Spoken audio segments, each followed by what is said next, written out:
it! I want it! I want the candy bar! Your 5-year-old just had a meltdown at the grocery store because you said no to a candy bar. You're exhausted, embarrassed, and you've said the word no 17 times today, and it hasn't worked once. A researcher named Nobuko Yano walked into a room of 5-year-olds in Tokyo and spent 18 months watching Japanese mothers interact with their children in ordinary daily life. What she documented stopped her team cold. Japanese 5-year-olds were independently managing their own frustration, resolving peer conflicts without adult intervention, and completing multi-step tasks without being asked. Not because they were more obedient by nature, but because of something specific their mothers had been doing since the first week of life.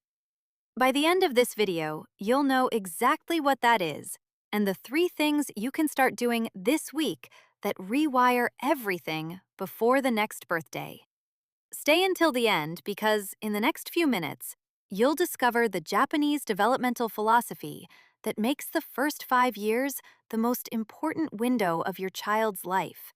Here's what the data actually shows.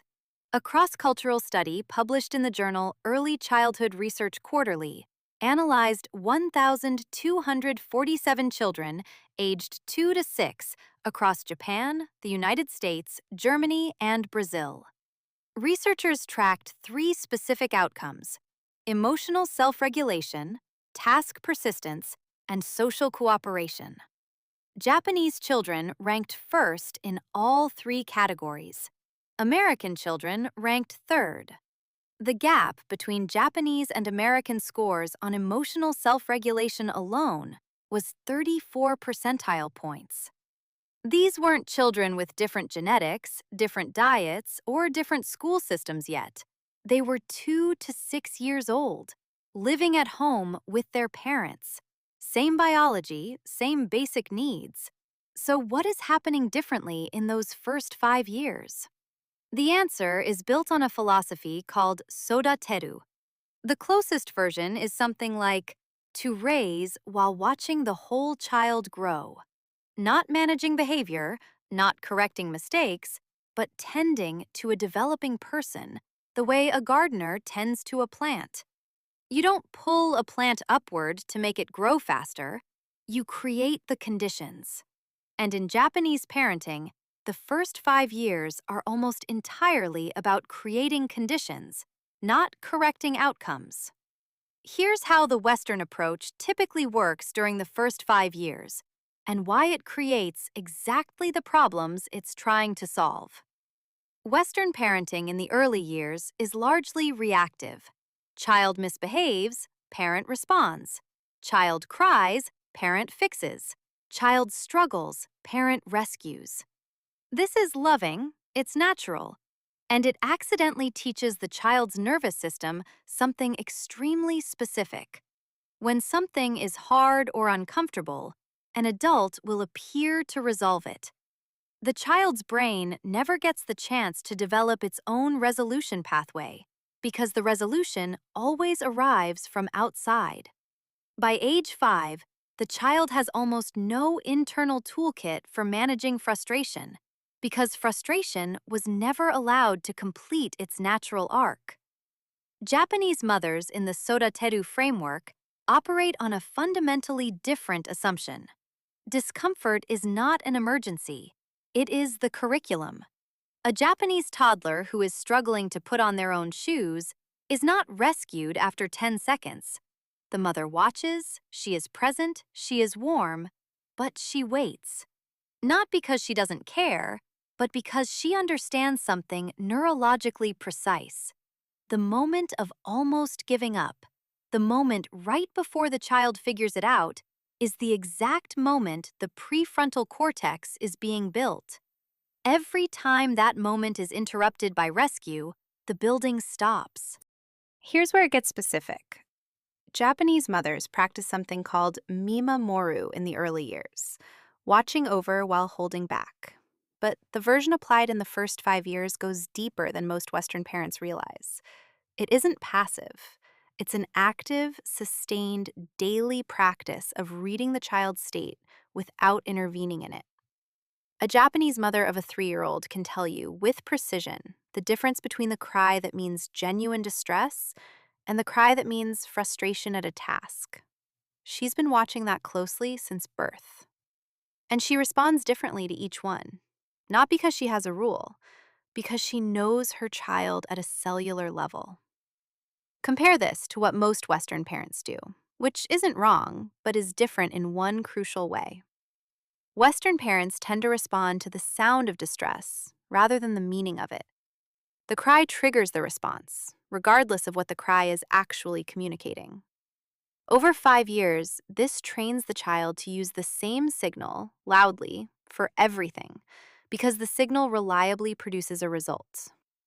Japanese children learn, through thousands of daily interactions, that the way to get what you need is to communicate specifically, not loudly, because their mothers learn to read specificity rather than volume.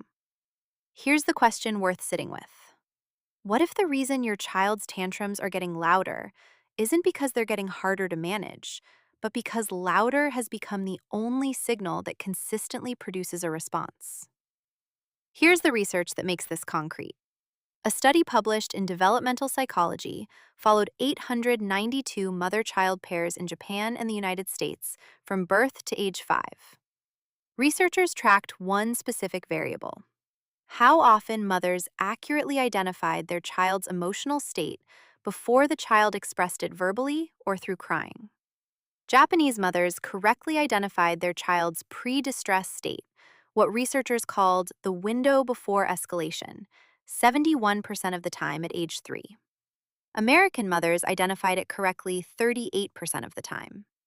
By age 5, the children of mothers with higher pre-distress identification rates showed significantly lower rates of emotional dysregulation, lower rates of aggressive behavior, and higher scores on measures of empathy toward peers. The difference wasn't in how mothers responded to tantrums. It was in how often they caught the moment before one started. Now, I want to be honest with you. Japanese parenting in the first 5 years is extraordinarily time and attention intensive.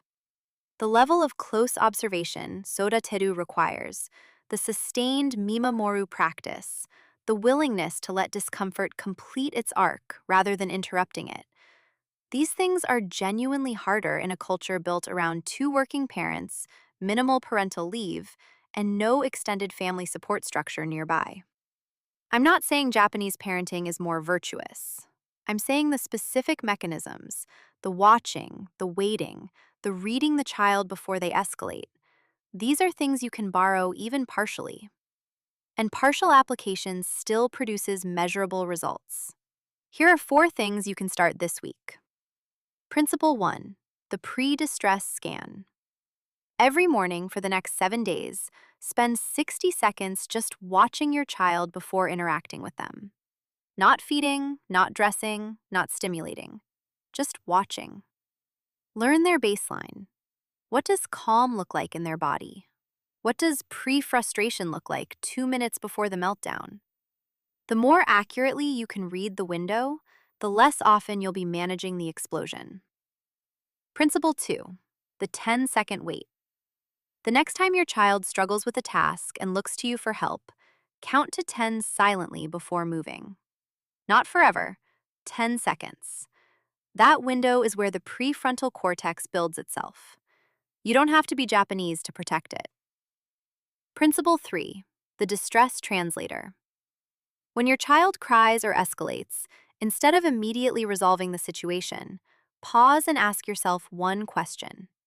Is this genuine distress, or is this frustration at a task? Different answers require different responses. Genuine distress needs comfort. Frustration at a task needs presence, not rescue. Principle 4, the sodateru question. Tonight, instead of asking your child, "How was your day?" ask, "What was the hardest thing you did today?" This one question shifts the entire frame.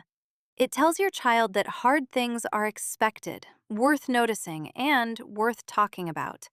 That shift is the whole philosophy in a sentence. Sodateru.